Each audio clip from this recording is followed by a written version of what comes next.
Claro, a filosofia grega, a considerada filosofia pagã, ela vai ter grande influência, né, no surgimento do pensamento cristão, certo? Os chamados doutores da igreja, aqueles que foram os primeiros a pensar uma teologia, uma filosofia mesmo para justificar, né, o que está na Sagrada Escritura, esses fundaram escolas especificamente justamente para formar indivíduos que pudessem defender a fé cristã a partir de um pensamento filosófico, baseado, claro, nos pensadores como Platão, Aristóteles.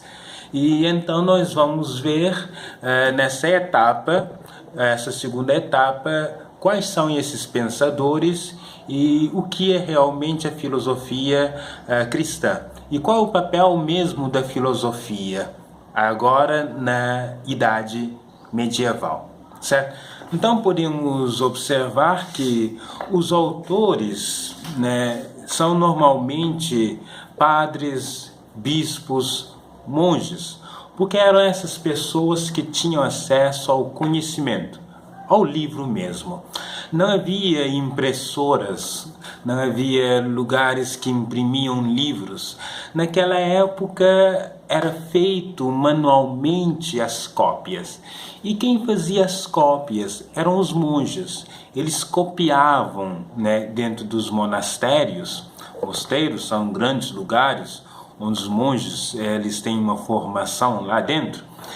Vive uma vida de contemplação, uma vida de meditação.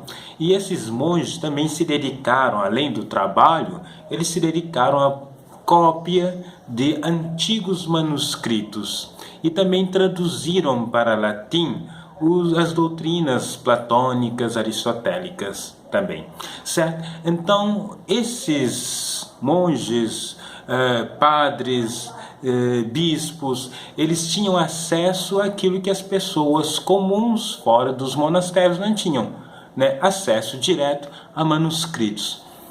E manuscritos também não só filosóficos, mas manuscritos como as Sagradas Escrituras. E esses homens da igreja, ou padres da igreja, como são conhecidos, eles também tinham formações filosóficas, além da formação teológica, claro. Então, esses doutores, como que nós vimos agora, Agostinho, né? Nós temos também Plotino, certo? Esses caras, eles conheciam bem a filosofia grega, como a filosofia, por exemplo, de Platão. Então nós estamos agora no século III depois de Cristo, certo? Em que nós temos Roma está enfraquecendo, um grande império que antes dominava uma grande parte do mundo, agora está pequenando, certo? Está sofrendo ataques externos. E esses ataques que vêm sempre nesse período, minando a própria estrutura de Roma, nós vamos ter nesse período um cara chamado Plotino. E Plotino, ele é um cristão, ele se converteu, e Plotino tenta nesse período, né, criar uma defesa, certo, para justificar a filosofia, né, que estava surgindo na filosofia cristã, mas especialmente para defender as doutrinas cristãs. Nessa época, o cristianismo ele está surgindo, ele está aparecendo com muita força. E assim nós podemos observar que, a nível que o império está caindo em decadência, como vocês podem ver na história, nós temos o cristianismo se tornando uma religião, digamos, oficial do império.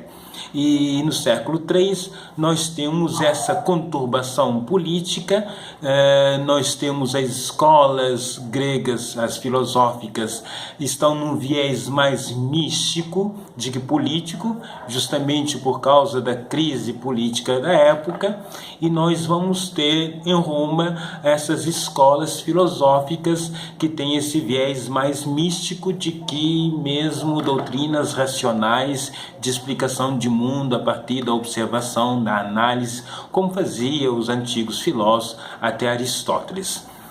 Então podemos ver que Plotino, ele é um grande fundador de uma escola muito renomada em Roma, e Plotino, ele funda essa escola e lá ele transmite a doutrina cristã, que é justamente a doutrina que busca afastar os homens da vida mundana, dos prazeres, e aproximar-se, né, do ser divino, o que ele chamou de Uno, o Deus absoluto. Então, Plotino, ele traz a filosofia para dar um sustento, uma justificativa àquilo que antes era entendido somente pela fé, somente pela crença. Agora há uma necessidade de convencer as pessoas, né, sobre a doutrina cristã a partir de um pensamento mais racional, mais elaborado, o que nós vamos chamar de teologia. E filosofia aqui, ela vai aparecer como uma serva da teologia, como eles costumavam chamar. Então a filosofia, ela está no segundo plano. A ciência dominante, podemos chamar de ciência dominante aqui, é a teologia, que busca explicar a Sagrada Escritura com base na crença, na fé, mas com justificativas racionais que ela pega da filosofia. Então estamos aqui agora no século IV depois de Cristo, em que vai aparecer um cara que é africano, ele vem do norte da África, certo?